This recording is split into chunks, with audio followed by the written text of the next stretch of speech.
But while Joe Biden untangles himself from the latest row with China, he's also preparing to welcome Indian Prime Minister Narendra Modi for a historic first state visit.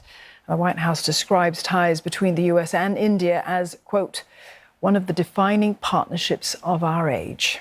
Mr. Modi's packed schedule over the next few days includes a private engagement at the White House and addressing a joint session of Congress.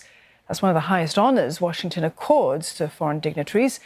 Both Washington and New Delhi have hailed the visit as a milestone in relations. And that is despite concerns dozens of US lawmakers have over human rights in India and the country's complex relations with China and with Russia. For more, Will Denslow joins us live. He's in New York. Will, the United States has a high regard of India's importance in defence and trade matters.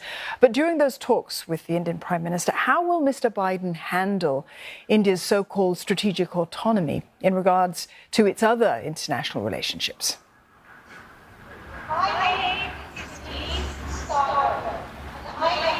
Yes, speaking to political analysts over recent days, it's really been they've explained it as really a matter of interests and values. You mentioned things like concerns over human rights.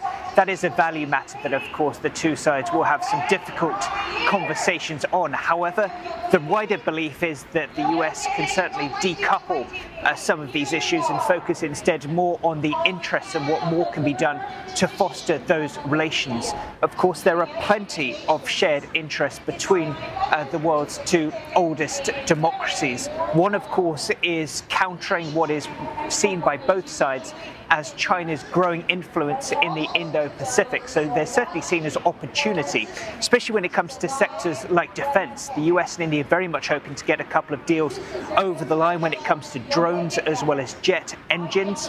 Hopes that there'll be further partnerships that can be born out of these meetings as well. Trade is another huge one. We've heard from Antony Blinken, US Secretary of State, speaking in recent days. He says that trade between the two nations was at $191 billion in 2022. He says that India is now the biggest trading partner, or the US is India's biggest trading partner. Now there are hopes that that can expand. We already have seen that Narendra Modi has met with Elon Musk, Tesla's CEO. Elon Musk says that India is very keen for Musk and Tesla to invest further in India going forward. So already there's a sign of not only how public deals can be done, but private ones too. So that'll be a huge hope coming out of the next couple of days of bilateral meetings, as well as meetings with a couple of major private sector CEOs that we're expecting to be conducted by India's Prime Minister. Apart from all those meetings, Will, Prime Minister Modi is also commemorating International Yoga Day at the UN headquarters with officials, with envoys from across the world. We know that the Indian Prime Minister is a yoga enthusiast. How has Mr. Modi transformed yoga into this tool for public diplomacy?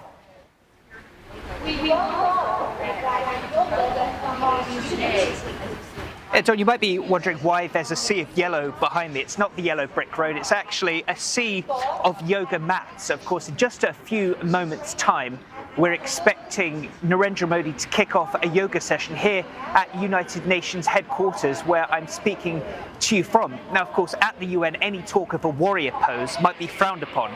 But of course, on International Yoga Day, it's the exact opposite. It is very much being promoted. We've actually heard from the UN's Secretary General, Antonio Guterres. He's released a video on social media really promoting the benefits of yoga. He says it's an effort to reduce anxiety, to promote calm. He says it's not connection more than ever. He also says that yoga provides a platform to connect with people. That is what this event is really all about. We've seen heads of state, there are dignitaries, UN diplomats all taking to these yoga mats behind me, as well as a few celebrities, including Richard Gere. So plenty of people are very much embracing International Yoga Day here at the United Nations. They certainly are. Will, thank you very much for that. Will Denslow there reporting live for us from New York.